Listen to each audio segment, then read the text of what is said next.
নমস্কার দর্শক বন্ধু, হেলথ ইম্প্যাক্ট বাংলায় আপনাদের স্বাগত জানাচ্ছি। আজ খুব আকর্ষণীয় এবং অভিনব একটি বিষয় নিয়ে আলোচনা করব, যার পোশাকি নাম বা ডাক্তারি পরিভাষায় যাকে বলা হচ্ছে বন্ডেড ব্রিজ।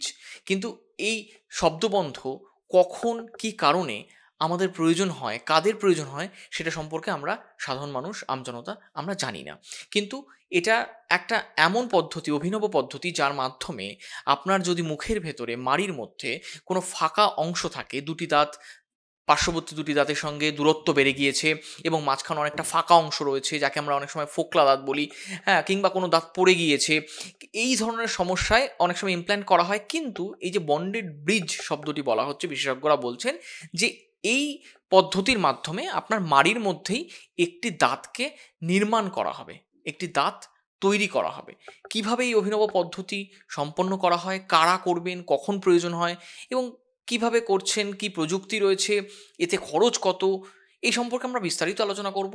বিশিষ্ট চিকিৎসক ডক্টর হিমাদ্রি চক্রবর্তী আমাদের সঙ্গে রয়েছেন, তার কাছে আমরা আলোচনায় যাব। তবে তার আগে বলি, চ্যানেলে যদি নতুন এসে থাকেন চ্যানেলটিকে অবশ্যই সাবস্ক্রাইব করুন, ভিডিওটি শেষ পর্যন্ত থাকবেন, কোনো প্রশ্ন থাকলে কমেন্ট বক্সে লিখবেন, ভালো লাগলে শেয়ার করবেন।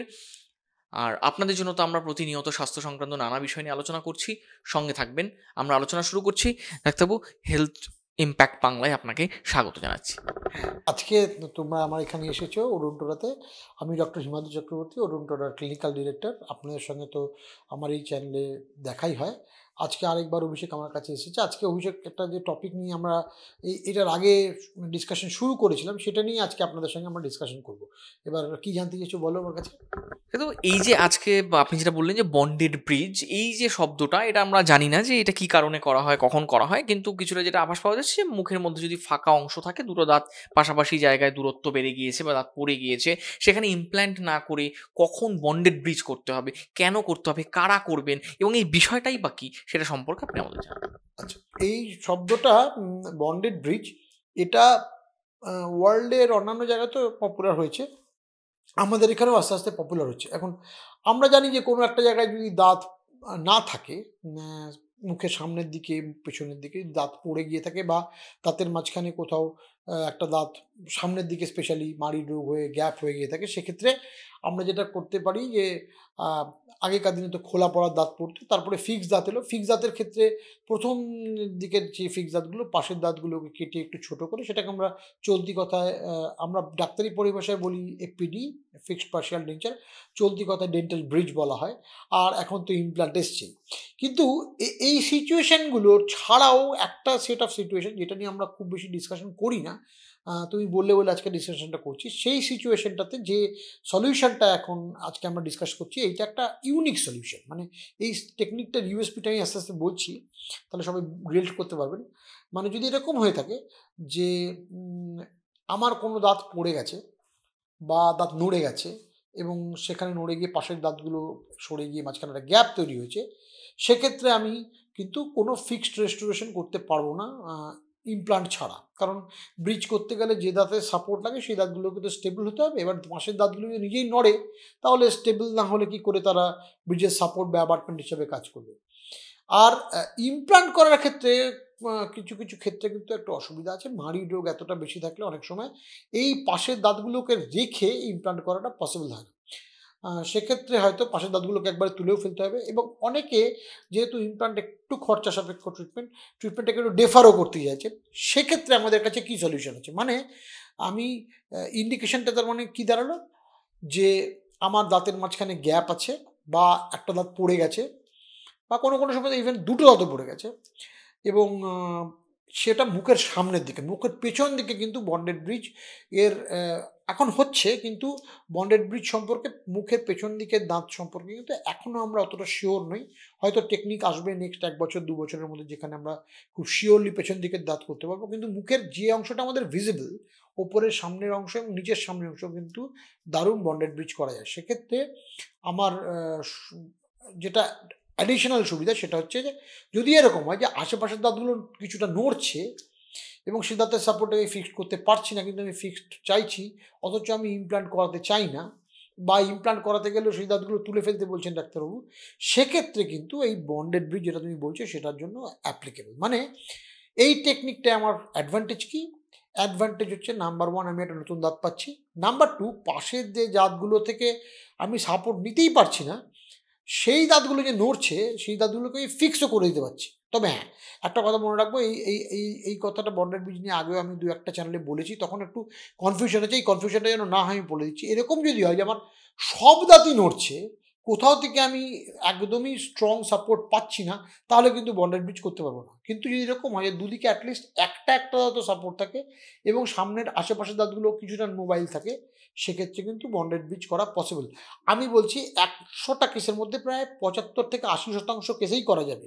এবং এই যে কথাটা আরেকবার আমি বলছি যে 75-80% কেসেই করা যাবে, কারণ অনেক সময় আমার কাছে পেশেন্টরা আসেন যে একদম সব দাঁত নড়ছে, সেক্ষেত্রে কিন্তু বন্ডেড ব্রিজ করা যাবে না। এছাড়া বাকি যেটা বললাম যে যদি দাঁত না থাকে বা দাঁত আছে কিন্তু তাদের মধ্যে মাড়ি রোগের জন্য গ্যাপ হয়ে গেছে এবং পাশের দাঁতগুলো অল্প বিস্তর নড়ছে, কোনো সময় আমি একটা দাঁত তো এক্সট্রিমলি নড়ছে, সেক্ষেত্রেও কিন্তু আমি পেশেন্টের জন্য ফিক্সড রেস্টোরেশন করা যায় না অধিকাংশ ক্ষেত্রেই, কারণ পাশের দাঁতের সাপোর্ট পাওয়া যায় না।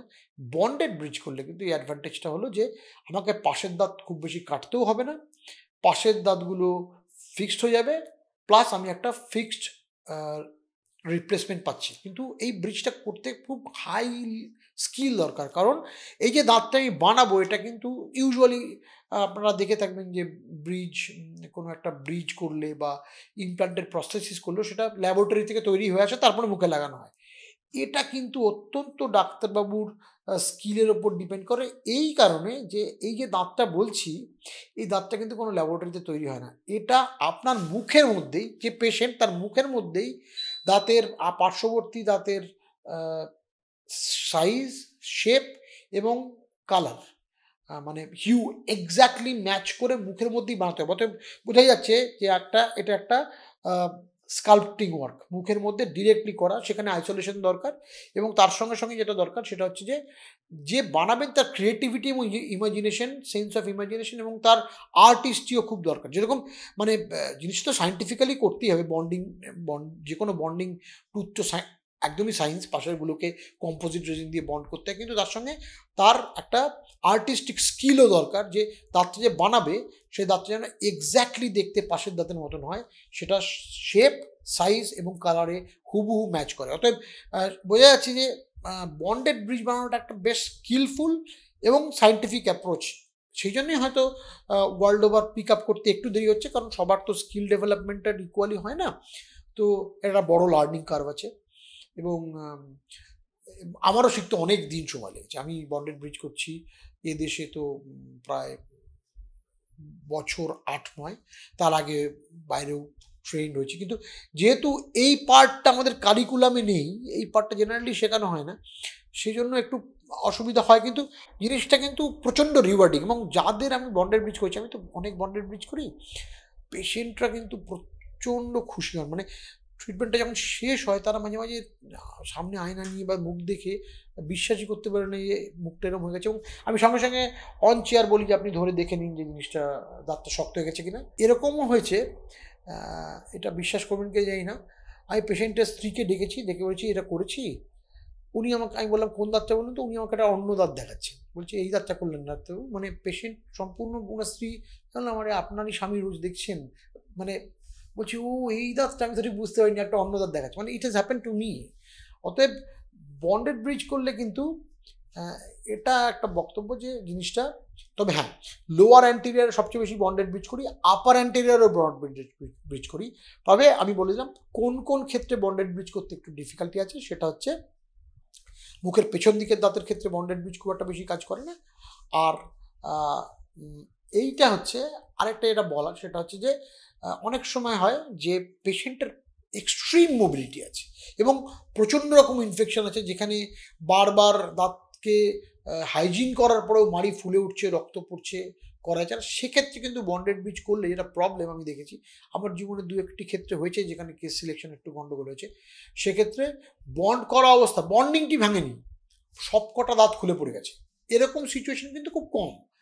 তো আমি বলছি শতকরা 100টার মধ্যে 2টো কেস সেরকম কেসে কিন্তু বন্ডেড ব্রিজ করা যাবে না, কিন্তু মোটামুটি 75-80% সিচুয়েশন যেখানে পাশের দাঁতও নড়ছে এবং দাঁত নেই, সেক্ষেত্রে কিন্তু বন্ডেড ব্রিজের থেকে ভালো সলিউশনের কিছু নেই। খুব অভিনব একটা বিষয় সম্পর্কে আপনি জানাচ্ছেন আমাদের। এইখানে তো একটা প্রশ্ন অবধারিতভাবে আসে যে কখন আমরা ইমপ্ল্যান্ট না করে বন্ডেড ব্রিজটা করতে হবে? কারণ ইমপ্ল্যান্টটা তো খুব জনপ্রিয়, মানে সকলে প্রায় জানেন যে ডেন্টাল ইমপ্ল্যান্টেশন কখন করা হয়। কিন্তু ইমপ্ল্যান্ট না করে বন্ডেড ব্রিজের কথা মানুষ ভাববেন কেন, বা কোন ক্ষেত্রে এটা? আচ্ছা, সেটা হচ্ছে যে আমি বারবার বলছি যে ইমপ্ল্যান্ট যদি করতে হয় মানে এরকম কিন্তু করা পসিবল না যে আশেপাশের দাঁতগুলো নড়ছে অথচ আমি এখানে মাঝখানটা ভালো ইমপ্ল্যান্ট করতে হবে, এটা হবে না। তাহলে আমাকে আশেপাশের দাঁতগুলোকেও তো ট্রিট করতে হবে। সেটা যদি ট্রিটেবল না হয় তাহলে তো আমাকে সেই দাঁতগুলো তুলেও ইমপ্ল্যান্ট করতে হবে। তার মানে আমি একটা তোমাকে এক্সাম্পল দিচ্ছি। যদি এরকম হয়, ধরো একজনের একটা দাঁত নেই, নিচের ডান দিকের সেন্ট্রাল ইনসিজারটা নেই, তারপরে ল্যাটারাল তার পাশে দাঁত নড়ছে, এদিকে দুটো দাঁত নড়ছে, তারপরে কেনাইন দুটো সাপোর্ট। তাহলে সেক্ষেত্রে আমাকে ইমপ্ল্যান্ট করতে গেলে কী করতে হবে? আমাকে এই তিনটে দাঁত, বাকি তিনটে দাঁত, নড়া দাঁত তুলতে হবে। তুলে আমাকে এখানে একটা ইমপ্ল্যান্ট লাগাতে হবে, এখানে একটা ইমপ্ল্যান্ট লাগাতে হবে, তার উপর একটা 4 ইউনিট ব্রিজ লাগাতে হবে। এবার তার জন্য যা খরচা, বন্ডেড ব্রিজ লাগালে প্রথম কথা তো নিজের দাঁত তুলতে হবে না, সেকেন্ড হচ্ছে এক্সট্রাকশনটাও করতে হচ্ছে না, সেকেন্ড হচ্ছে খরচা তো অর্ধেক বা অর্ধেকেরও কম। তাহলে প্রথম কথা হচ্ছে বন্ডেড ব্রিজ ইমপ্ল্যান্টের তুলনায়, মানে তুমি একটা ইমপ্ল্যান্ট ভাবলে হবে না, বুঝতে হবে যে বারবার বলছি যে এই ক্ষেত্রে এটার একটা স্পেসিফিক ইন্ডিকেশন হচ্ছে আর আশেপাশের দাঁতগুলো নড়া অবস্থা, আমার কাছে ফিক্স সলিউশন কী আছে? কিচ্ছু নেই। সেক্ষেত্রে যদি আমাকে ইমপ্ল্যান্ট করতে হয়, পাশের দাঁত, নড়া দাঁত, হাইজেনিক্যালি খারাপ দাঁত রেখে আমি একটা ইমপ্ল্যান্ট করতে পারবো না, আমাকে মিনিমাম ওই নড়া দাঁতগুলো তুলেই ইমপ্ল্যান্ট করতে হবে। অতএব আমি একটা দাঁত নেই বলে সেখানে ইমপ্ল্যান্ট করবো, সেটা তো পসিবল নয়। আমার পাশের দাঁতগুলো স্টেবল কী করে হবে? সেজন্য বন্ডেড ব্রিজ সেম সিচুয়েশনে অলমোস্ট হাফ দ্য কস্ট ইমপ্ল্যান্টের থেকে। সেই জন্য যেহেতু এটা economical solution comparatively than implant, plus implant তো রইলো। আজকে বন্ডেড ব্রিজ একটা আমার করা বন্ডেড ব্রিজ 10 বছরও আছে, আপনি 10 বছর মধ্যে ইমপ্ল্যান্ট করাতেই পারেন, তখন 4টে দাঁত তুলে করাবেন। কিন্তু তাতে কি হবে মনে রাখবেন, ইমপ্ল্যান্টের একটা লাইফ স্প্যান আছে। যদি এরকম হয় যে এই ঘটনাটা একজনের সঙ্গে হয়েছে, তার বয়স 40-42 বা 45, তাকে যদি আমি এখনই ইমপ্ল্যান্ট করি, একটা ইমপ্ল্যান্ট কতদিন যাবে? 15 বছর, 20 বছর। সে ভদ্রলোক 60-65 থেকে এই ইমপ্ল্যান্টগুলোতে ফেলিওর হবে, তখন কী করবে? সেজন্য দাঁতকে যদি বাঁচানো যায়, খুব একদম আনসাইন্টিফিক ওয়েতে নয়, দাঁতকে যদি বাঁচানো যায় তাহলে আমি ইমপ্ল্যান্ট তো অবশ্যই প্লেস করবো। কিন্তু ইমপ্ল্যান্টোলজির ক্ষেত্রে খুব একটা ইম্পর্টেন্ট কথা আছে, try to push the implant therapy as late as possible. জীবনের শেষ যতটা করবো ততদিন আপনি লংজিভিটি এনজয় করতে পারবেন। অতএব তার মানে ইমপ্ল্যান্ট তো রইলই আমার, কিন্তু আমাকে মনে রাখতে হবে এই যে সিচুয়েশন, যদি এরকম হয় যে একটা মাত্র দাঁত নেই, সেক্ষেত্রেও বন্ডেড ব্রিজ করা যায়, পাশের দাঁত না নড়লেও, সেটাও ইকোনমিক সলিউশন অবশ্যই। এবং ইমপ্ল্যান্ট করার থেকে তো অবশ্যই খরচা অনেক কম। কিন্তু বারবার বলছি, বন্ডেড ব্রিজের মেজর ইন্ডিকেশন হচ্ছে পাশের দাঁত নড়ছে, সেগুলোকেও একই, আমরা বাংলায় বলি না, এক ঢিলে দুই পাখি মারা, এটা এক ঢিলে দুই পাখি মারা। পাশের দাঁতগুলোকেও শক্ত করতে পারছি, ফিক্স করতে পারছি, তার সঙ্গে একটা নতুন দাঁত আমি পেয়ে যাচ্ছি, এবং যেটা একটা ফিক্স সলিউশন। দারুণ বিষয়। এইবার আপনি একটু আমাদের ধারণা দিন যে একটা বন্ডেড ব্রিজের ক্ষেত্রে কীরকম খরচ হতে পারে? এটা ডিপেন্ড করে হচ্ছে যে কটা দাঁতকে আমি বন্ড করছি, ঠিক আছে? এবার ফর এক্সাম্পল, যদি আমার এরকম হয় যে ধরো তোমার এই যে সিচুয়েশনটা বললাম, ধরো তোমার সামনের 2 বা 3টে দাঁত নড়ছে, একটা দাঁত নেই, আমি পেছন থেকে আরও 4টে দাঁত নিচ্ছি, আরও দুদিকে। যদি এরকম হয় যে সামনে একটা দাঁত নেই, একটা দাঁত নড়ছে, সেক্ষেত্রে আমি 6টা দাঁত নেব। এটা মোটামুটি আমি বলছি পার্ট টুথ, মানে আমার নিয়মটা কি? নিয়মটা হচ্ছে আমার যে কটা দাঁত রিপ্লেস হচ্ছে এবং যে কটা দাঁত নড়ছে, অ্যাটলিস্ট তার ডাবল অ্যামাউন্টকে আমাকে প্রিন্ট করতে হবে বা অ্যাডহেসিভ ব্রিজ করতে হবে। মানে আমার যদি 3টে দাঁত নড়ে, তাহলে আমাকে 3টে দাঁতের মধ্যে আর একটা দাঁত সামনে নড়ে, তাহলে আমি 6টা দাঁতের নেব বা 8টা দাঁতের নেবো, কারণ 4টে আমার নড়ছে। সেক্ষেত্রে আমি দুদিকে দুটো 4টে দাঁতের সাপোর্ট নেবো। সেক্ষেত্রে এক একটা দাঁত, এটাও ডিপেন্ড করে আমি কী মেটেরিয়াল, কী ধরনের, আচ্ছা কীভাবে করে সেটা আমি একটু বলি, তাহলে বুঝতে পারবেন। এবার আমি personally bonded bridge without fibres করতে পছন্দ করি না, কারণ ফাইবার্সগুলো হচ্ছে গ্লাসের স্ট্রিপ ফাইবার পাওয়া যায়, সেটা দিয়ে জুড়ে দিলে, যেরকম আমরা তুমি যারা ছাদ ঢালাই করো, ধরো সেখানে যদি ভিতরে একটা স্টিলের কাঠামো না দাও, তাহলে কি ছাদটা দীর্ঘস্থায়ী হবে? হবে না। তার মানে আমাকে ভিতরে একটা রডের কাঠামো দিতে হবে, টিএমটি বারের কাঠামো দিতে হবে। সেরকমই এর ভিতরে যদি আমি একটা গ্লাস ফাইবারের স্ট্রিপ দিই, তাহলে যেহেতু গ্লাস ফাইবার গ্লাস ভীষণ টাফ মেটেরিয়াল, তাহলে সেই জিনিসটা টাফ হবে। প্রকারভেদে আমাদের ইনস্টিটিউটে বিভিন্ন মেটেরিয়াল এবং ফাইবার দিচ্ছি কি দিচ্ছি না তার উপরে ডিপেন্ড করে। পার্ট 2 এর খরচা হচ্ছে 2,500 থেকে 5,000 টাকা। অতএব 6 ইউনিট যদি আমার স্প্লিন্ট হয়, মানে ধরো সেখানে আমি একটা দাঁত লাগাচ্ছি, সেটার খরচা আলাদা, সেটার খরচা ধরো 4-5 হাজার টাকা একটা দাঁত। তাহলে এরকম হতে পারে 6টা দাঁত যদি হয়, তাহলে ধরো মানে 6,000 মানে 15,000 থেকে 30,000 টাকার মধ্যে খরচা 6টা দাঁতের। ঠিক আছে, এতে আমি 3টে দাঁত ফিক্স করতে পারছি এবং একটা নতুন সম্পূর্ণ দাঁত লাগাতে পারছি। এবং দাঁতটা আমি কীরকম লাগাবো সেটা কম্পোজিটের উপর ডিপেন্ড করে। বলছি তো মোটামুটি 4,000 থেকে 6,000 টাকা পার টুথ পড়ে, যে যদি আমি একটা এক্সট্রা দাঁত লাগাতে চাই। আর দাঁত স্প্রিন্ট করতে 2,500 থেকে 5,000 টাকা। অতএব এই ক্ষেত্রে তুমি ভেবে দেখো, আজকের দিনে একটা কস্ট অফ থেরাপি যদি তুমি কম্পেয়ার করো, যে 2টো ইমপ্লান্ট এবং 4 ইউনিট ব্রিজ, এর কস্ট অফ থেরাপি ডাবলেরও বেশি, 2.5 গুণ প্রায়।